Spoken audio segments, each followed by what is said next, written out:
Баяғы өткен заманда бір гүл өмір сүріпті. Гүлдің басқа достары болмапты. Бір күні күн бұлттанып, жаңбыр жауа бастайды.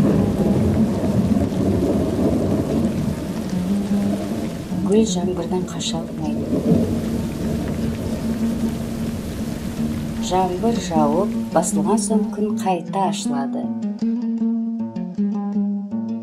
Кейін гүлдің көңілі көтеріліп, қуанады.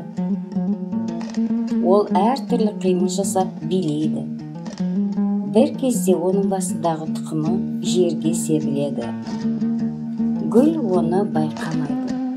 Гүл тағы да менің достарым жоқ деп мұңайып жылай бастайды. Қарап тұрған күннің көзі жабылып, тағы да жаңбыр жауады.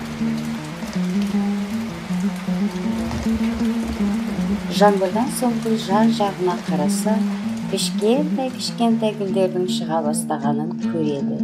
Енді менің достарым көбейді, алақай деп қуанады.